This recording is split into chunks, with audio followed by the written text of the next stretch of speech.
All right, so you know that moment you've been working towards, all those hours you've put in, Yeah. hitting the books. Absolutely. For aspiring pilots like you, it all comes down to this one thing, the private pilot check ride. Right. But you know it's more than just a test. It's like this unveiling, this point where you actually transition into actively building your experience in the world of aviation. It really is, yeah. It's Yeah. the culmination of all of that foundational learning you've done, Yeah. turning that knowledge and those skills you've been working on into this tangible proof that you can actually do it. Right. Think of it as a really significant step. Huge. But as you mentioned, the learning in aviation never stops. Yeah. It's continuous. Exactly. And that's exactly what we're diving deep into today. Yeah. We have a fantastic resource here called What to Expect from Your Private Pilot Check Ride. Great resource. And our mission today is to really extract the critical information from it. Right. The stuff that really matters. For sure. So that you, as a pilot listening to this, feel truly ready and confident going into this check ride. Absolutely. We want to replace any of those pre-check ride jitters that you might be feeling Yeah. with just a solid understanding of what's ahead. Yeah, and I think, by focusing specifically on the check ride's structure, we can sort of cut through some of the general overwhelm that can come with flight training. Right. There's so much information coming at you from all angles. Yeah. And it can be easy to feel lost. Right. This helps give you a clear target, something to aim for. Totally. And this resource makes it really clear that there are two main phases to the check ride. Mm-hmm. First, you have that oral examination, and then, of course, you take to the skies for the flight portion. Right. Let's start with that first part, the oral exam. What can someone really expect during that conversation? Well, picture this. Hmm. You're sitting down with the examiner, Yeah. and you're having a focused chat, a conversation. Okay. And this usually lasts, I'd say, between 1 and 2 hours. And this happens before you even step foot in the aircraft. Wow. The goal here is really for the examiner to ensure that you've got that core knowledge that you need to operate an aircraft safely and, of course, within the regulations. Of course. So it's not just about being able to recite facts and figures from the books. Right. It's more about demonstrating a true understanding. Right, like the why behind the what. Precisely. The examiner really wants to see how you can apply that knowledge. Yeah. Now, the article, it highlights several key areas they're going to explore. Okay. Regulations and procedures, those are definitely on the list. Okay. So things like understanding the privileges and limitations that come with that private pilot certificate, as well as what you need to do to actually keep that certificate current. Yeah, that makes sense. You need to know the boundaries, and your responsibilities as a pilot. Absolutely. What other things can you expect to talk about? So aircraft systems and performance is a really big one. Yeah. Be ready to explain how those critical systems in your training aircraft actually work. Okay. The article specifically mentions the engine, the power plant, as it's sometimes called, the fuel system, the electrical system, and really importantly, the emergency systems. Okay. They're not just looking for you to, point to where a switch is on the panel. Right. They really want to understand, do you get how these systems work? Yeah. Can you talk about potential problems and what you would do if they came up? Right. So it's not just about identifying a problem, but it's understanding the underlying mechanics and how to respond appropriately. Exactly. Examiners often probe on the why behind emergency procedures. Oh, interesting. They want to make sure you're not just memorizing steps, Right. but that you really get why those steps are crucial for a specific emergency. I see. Okay, so then we move on from there. What's next? Then you've got weather analysis. Oh, yeah, of course. Super important. Yeah, as a pilot, being able to read and understand weather information. That's non-negotiable. You have to know that. Right. You'll be expected to interpret things like METARs, which are aviation routine weather reports, Okay. and TAFs, or terminal airdrome forecasts. Right. Pay close attention to the trend sections in those TFs. Okay. Be prepared to explain how a forecasted change, how that might impact your flight. Gotcha. You'll also need to understand NOTAMs, which are notices to airmen, Right. and be able to look at graphical weather products like weather charts Yeah. and use those to make informed decisions about whether it's actually safe to fly. Absolutely crucial. Weather can change so quickly in aviation. It really can. Now, what about getting from point A to point B, airport to airport? Right. That's where navigation comes in, right? Exactly. Navigation and airspace, those are key. Okay. You'll need to be comfortable looking at and discussing those VFR sectional charts. Right. Those are essentially your roadmaps as a pilot. Yeah. And understanding all the different airspace classifications, things like Class B, C, D, E, and G, and all the rules that go along with each one of those. Yeah. And flight planning falls under this too. Okay. It's not just about, drawing a line on a map from A to B. Yeah. It's about understanding regulations and procedures for all that airspace you might fly through. Okay, so it's like a progression, right? Yeah. From understanding the aircraft itself to understanding the environment it's operating in. Absolutely. Okay, cool. So is there one more area for the oral?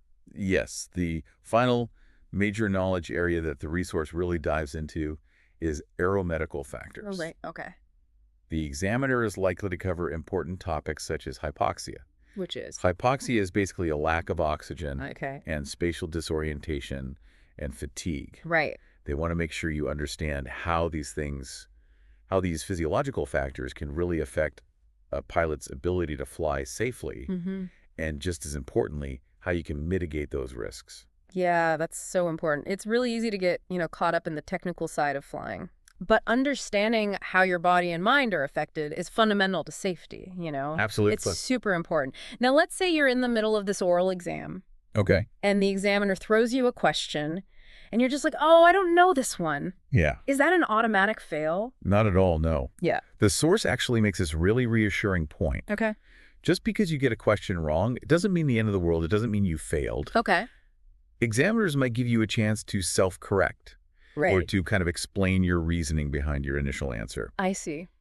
Often they're really trying to understand, do you have a good overall grasp of this concept? Yeah. Not just, can you parrot back a specific fact? I see. Okay, that's good to know. So it sounds like that oral exam really is just a thorough check of your theoretical foundation, really setting the stage for you to demonstrate that knowledge in the practical flight portion. It is. So once that conversation wraps up, it's time to head out to the aircraft for the actual flight evaluation. Exactly. That's the transition.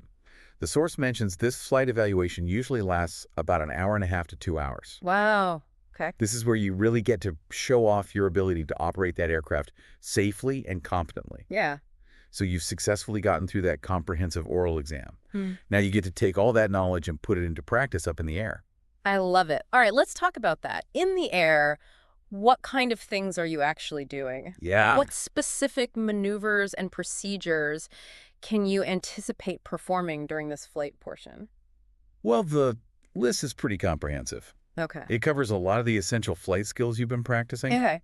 It all starts with a detailed pre-flight inspection of the aircraft. Right. You go through and check everything very carefully and a review of all the necessary documents, Okay.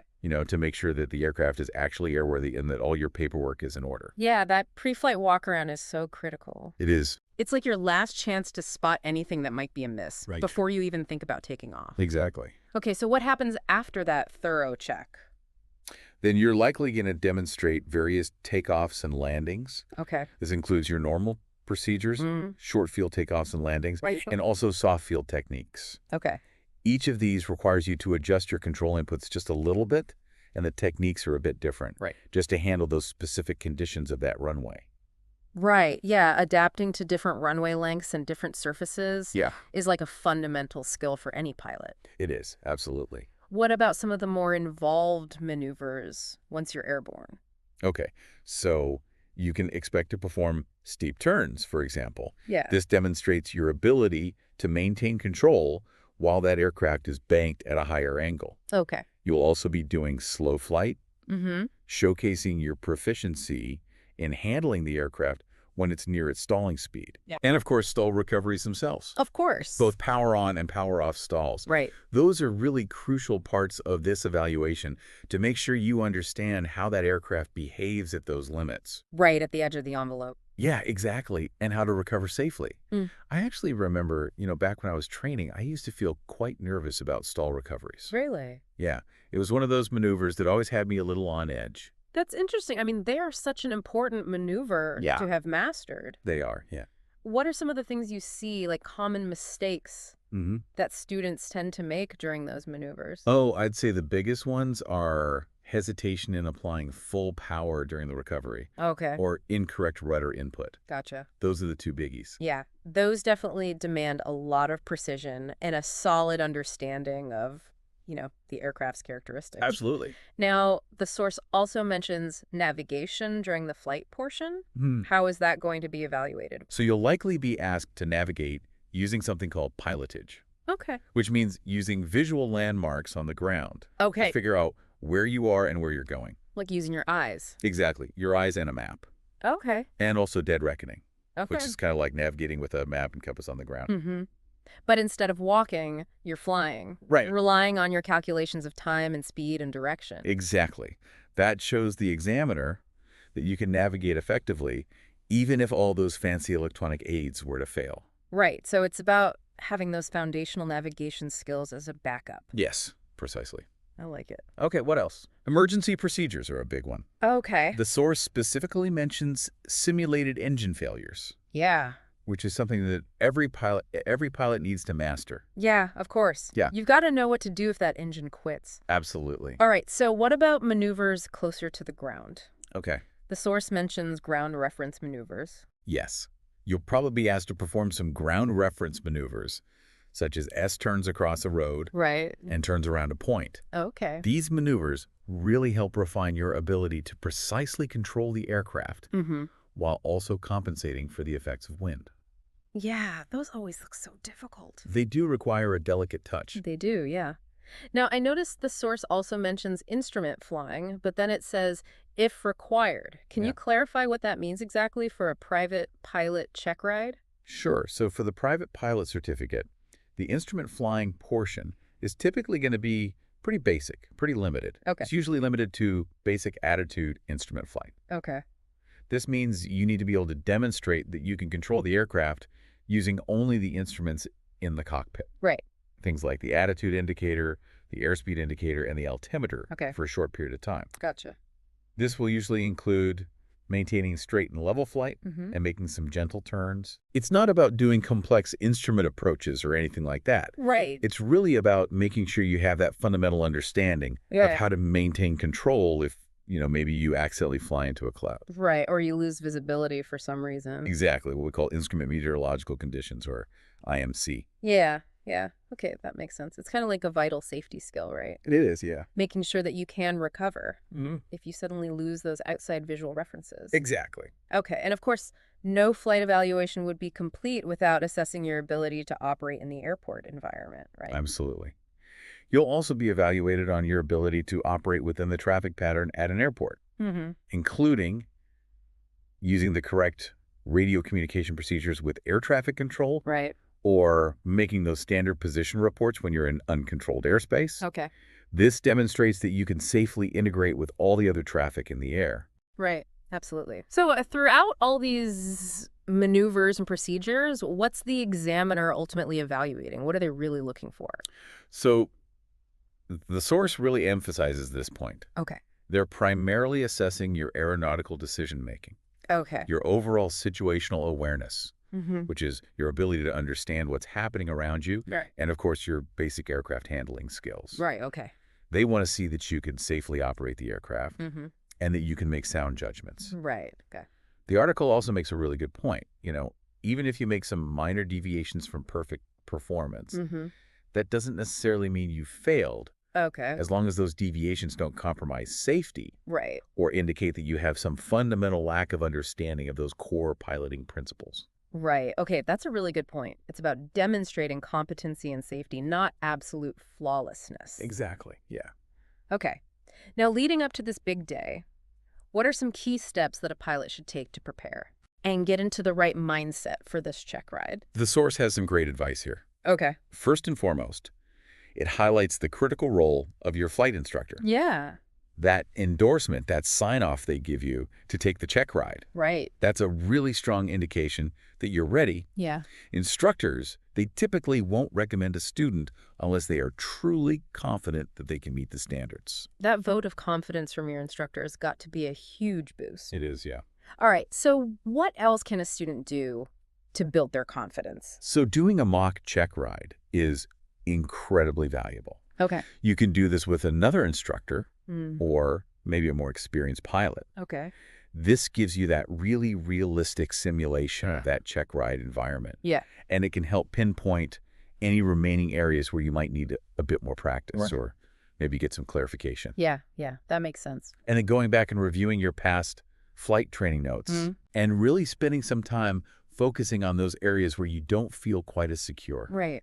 That's really important. Yeah, actively identifying those weaker areas and addressing them head on. Yeah. So you can feel prepared. Okay, what about during your actual practice flights, in the weeks leading up to the check ride? Yeah, so flying with a specific focus on the ACS, the Airman Certification Standards, is highly recommended. Okay, now what are those exactly? Those basically outline the precise standards for every maneuver and procedure that you're going to be expected to perform. So like the rule book?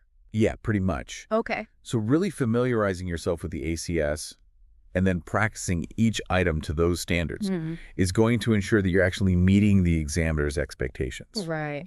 And I think this is really crucial. Okay. Prioritize getting enough rest. Yes. Avoid that last-minute cramming in the days before your check ride. Right. You want to be mentally sharp and focused. Yeah. Not fatigued and stressed out. Totally makes sense. You got to be at your best, both physically and mentally. You do, yeah. Now, the source also mentions the timing of the check ride. Like once your instructor gives you that endorsement. Yes, once your instructor signs you off to take the check ride, that endorsement is valid for 60 days. Okay. So that gives you some flexibility. Yeah. But honestly, the best advice is to go ahead and schedule that check ride and get it done as soon as possible. Right, yeah. Your skills and knowledge, they're going to be the sharpest and the freshest. Yeah. The closer that check ride is to your training. Right. Yeah. So strike while the iron is hot, so to speak. Exactly. And finally, and I think maybe this is the most important point, the source encourages you to reframe how you think about this test, this practical test. Yeah. Instead of viewing it as just like this obstacle to overcome, try to see it as a real, genuine opportunity to showcase all those skills and knowledge you've been working so hard to acquire. Yeah, I like that. So it's not a roadblock, it's a stepping stone. Absolutely. The thorough preparation and just a calm, focused approach can really significantly increase your chances of success. I think that's a great way to look at it. It is. It's empowering, It is, yeah. It's your chance to really demonstrate your abilities and take that final step towards becoming a certificated private pilot. Absolutely. So as we bring this deep dive to a close, what are some of the essential takeaways regarding the private pilot check ride? I'd say the biggest takeaway is that the check ride, it's a comprehensive assessment.